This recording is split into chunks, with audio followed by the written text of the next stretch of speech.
Welcome to the MLB Coast to Coast podcast, brought to you by thelines.com. Coming to you from the West Coast, Josh Lander, joined by my guy Mo Nawara in the Midwest. And we are looking at a pretty full Tuesday night slate here. Only one day game to talk about, so we will be jumping into a bunch of these best bets and games that we do like tonight. Make sure you are liked and subscribed to that page. Want you to continue to follow along with us as we are bringing you these videos each and every weekday of this MLB regular season. Also want you to head to thelines.com, where we have plenty of great content coming to you guys all summer long from Mo and the gang. Also have that great odds checker that we have, so you can shop all those lines for yourselves with these MLB slates coming out each and every night this summer. And as always, if you do still need a FanDuel or DraftKings account, head to fdpicks.com or dkpicks.com. Find those listings in your area, such as what we've got for tonight. Only one day game, as I said, the Chi Sox in Cleveland taking on the Guardians. Shane Bieber expected to win that one. The Pirates are the next game here, up against the Miami Marlins in Miami. Daniel Castano taking on Chris Stratton. Got the Reds and Graham Ashcraft in New York taking on Garrett Cole and those Yankees. Huge favorites at minus 315 there.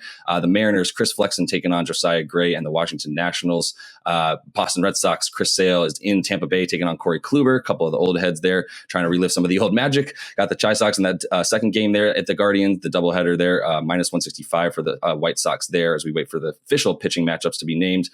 Might be out by the time you guys see this. We've got the Mets in Atlanta again. Max Scherzer got the win last night, happy to say. David Peterson's on the mound against Spencer Strider for the Braves.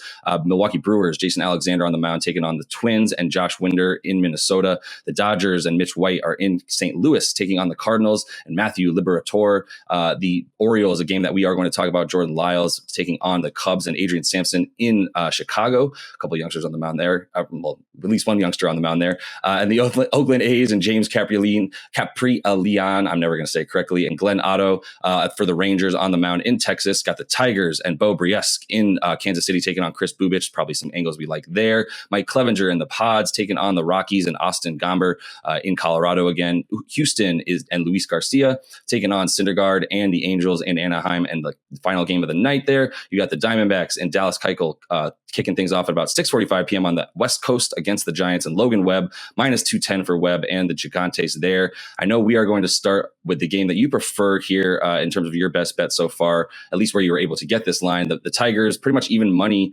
against the Royals and KC. Got a total of 8.5, but I think it is about Bo Briesk being a better pitcher right now than Chris Bubich, at least in my opinion. So where do you start with this one? Yeah, I do have Briesk a little better than Bubich. So looking at the board, this game there is still some value in this one. This was actually my favorite play, I believe, last night. So market hasn't moved much on this one, just maybe a tad toward Tigers. But yeah, Briesk, thing about him is he hasn't been a good pitcher overall, but he did make a change to his pitch mix. Introduced a sinker on May 30th, and it's been quite good for him. It's been his best pitch by quite a distance. 3.34 pitch value per 100 according to Pitch Info, and that would be, for context, that would be third best among all starters if he threw enough innings to qualify. So it's been tremendous for him, and he's up to 23% throwing it in his last start. He's gaining more and more confidence in it, so I think it's only going to help him more as he keeps throwing it more. And since he made that change, 3.57 ERA, a 4.49 FIP, 4.37 xFIP. So he's been a reasonable starter, basically. Just a little below average in terms of his peripherals and above average in terms of his ERA since he did introduce that sinker. And then on the other side, Chris Bubich, he's been very, very bad this year, much worse even than previous years. 5.25 Sierra, 6.27 xERA, and facing a Detroit lineup that it's not a good lineup, but it does hit lefties quite a bit better. 100 WRC plus, so they're right at league average against lefties, and they're atrocious against right-handed pitching. So one of the rare chances to expect some production from this offense. And I also think a couple other things lining up for the Tigers. Scott Barlow, I don't think is going to be available today. He's the Royals closer. He pitched in both games of the doubleheader, so I would assume that means he's out for today. And yeah, just looking at this Royals lineup yesterday, it's not pretty. It's an ugly bunch. With Whit Merrifield, I believe, hitting the IL. They now have Michael A. Taylor leading off. And then the bottom of the order is as bad as it gets. Ryan O'Hearn, Kyle Isbell, Cam Gallagher, and Nicky Lopez. That is, that ain't what you want, let me tell you. So when I saw that lineup, it was like yesterday's total was like 9. I tried to slam under and I was like too late. It was literally the game had just started. But after the first inning, I fired live under 7.5, and there was 4 runs scored. This is not a good Royals lineup in general. It's like okay, but now it's just really, really, really bad while they're shorthanded. Yeah, I mean, like I would consider under again. I'm thinking that way about another game we're going to talk about too. It's just it's that sort of back and forth that I feel. One pitcher I feel pretty good about. The other one I could see giving up 5 runs, 6 runs, and you get a little bit scared that they're going to get touched up. You don't really feel good that the Royals care about that at this point, which is another reason I'm often scared of the under with them. They will leave a guy out there to just kind of hang after 5.2 innings, despite giving up those 4 or 5 runs, which was the case a couple of games ago as well for them with Bubic there. So it's a little bit scary. I do feel much better about Detroit. Bo Bichette looked incredible against the White Sox, as you were talking about with the pitches that he's been throwing this year against a formidable offense at this point where the White Sox are back in full swing. So that was a very impressive outing for him. Hasn't really had too bad of an outing in his last 2 or 3 starts.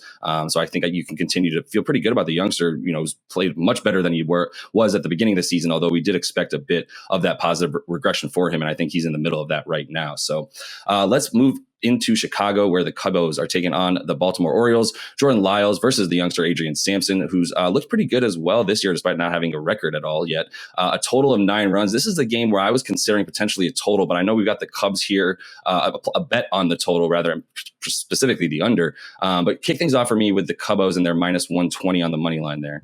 Adrian Sampson came back from Korea, I think, last year. Mm-hmm.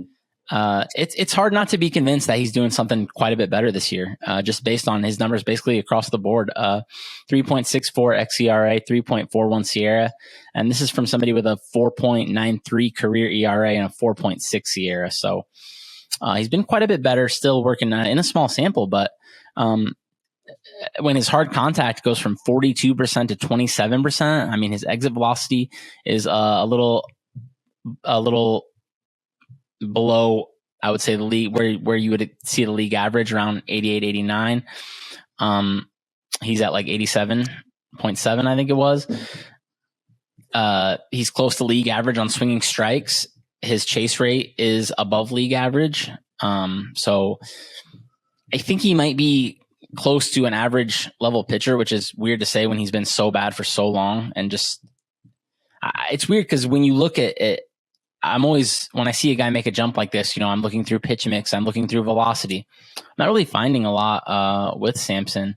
I feel like it's similar to what they're doing with Keegan Thompson. I don't know, maybe the Cubs are working some voodoo with some of these kind of replacement level arms, but and then one thing I decided to check was I was like, well, Sampson's been like pretty good, but maybe he's just getting a soft slate of opponents. It's the complete opposite. He's faced Milwaukee, Boston, St. Louis, and Atlanta.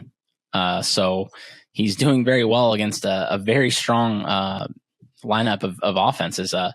I'm a little concerned that because of his fastball is down a little bit in his last start, and with a guy that doesn't have like a long established track record of starting, it can be a concern because you don't know how his arm strength is going to hold up if he keeps with a starter's workload, basically.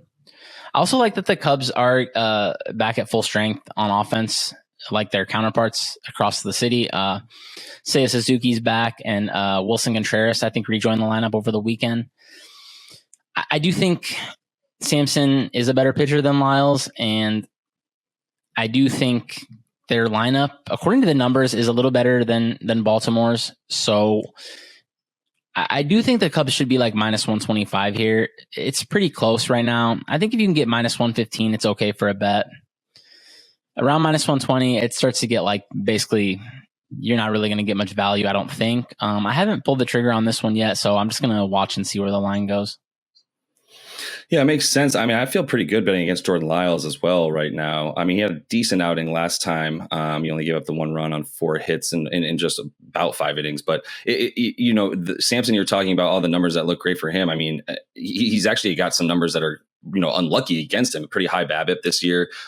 He's his left on base percentage is a little bit lower than it's been as well at times, which you don't love. His xFIP though, and his xERA and everything that you're talking about here, it's xERA, they're all just way down, looking really, really good. I mean, like, top 75% of the league good, which is really impressive in the few starts that he's had. Like you said, you really just worry about his arm strength. He hasn't really pitched that many games, including last season when he did make it back to the Cubs, but didn't get in for the entire season. Before that, he did have, a number of starts, as you mentioned, in the Korean League. But I think his numbers this year indicate he's definitely still even potentially has some positive regression, where as Lyles, you don't feel quite as comfortable with him with that xFIP actually higher than his FIP, the xERA higher than his ERA. It's all looking pretty bad for him right now. And those Orioles, while they've been on a decent run over the course of the last, 20, 30 games, this is not the moment that I would feel pretty good betting on them. So let's finish this off here with another game that we talked about last night for a minute, the Padres back in Colorado. It's tough. The lines.com, as I mentioned at the top of the show, is a great line tool there, so you can shop all those lines for yourself.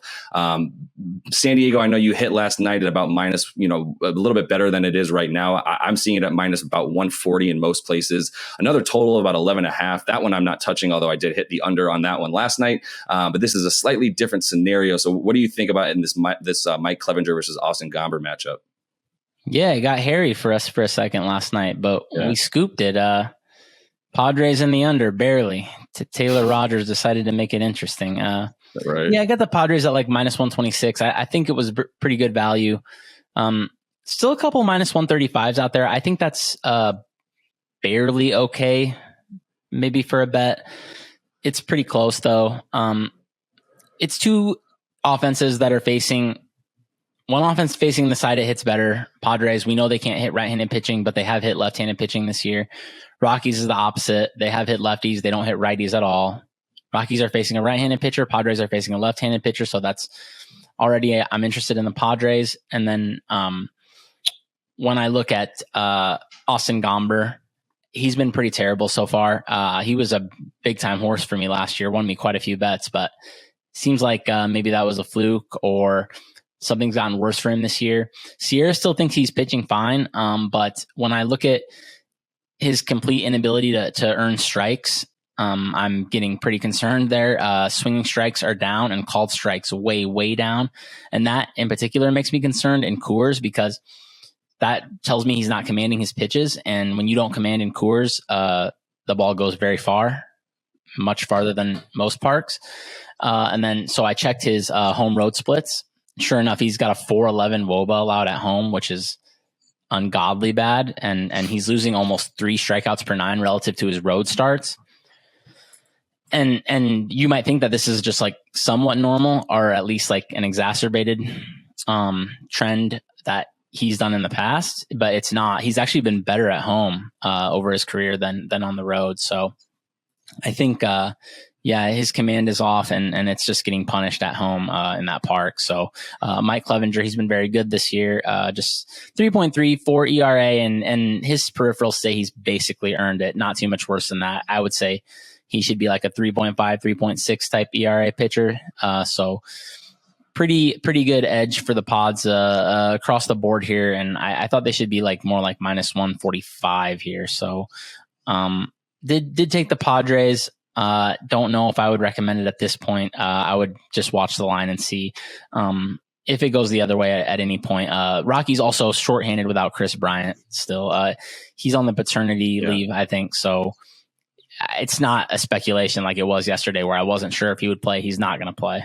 And I would also say, if you dive into the numbers of these pitchers and their history against the guys you'll see in the lineup tonight for each squad, they actually do pretty well. I'm tempted to go under at a Coors Field game again. I might consider a no-run first inning because, like I said, looking at some of these matchups for the guys on both sides. I mean, look, the Padres definitely hit a little bit better against Gomber than the vice versa there against Clevenger. So there's a little bit to like. I mean, Manny Machado has crushed him actually in the past as well. So there's a little bit to be worried about there. Even in that no-run first inning, you will see Manny Machado up as well. So you don't feel great about that. But I'm not necessarily saying I'm going to hit an under once more at Coors Field. I mean, back-to-back under 12 run games isn't the craziest idea in the world. But I don't, like you were saying a minute ago, I don't trust Gomber quite as much at home, and those splits are scary. So at any rate, that is all the time we have for you guys in this one.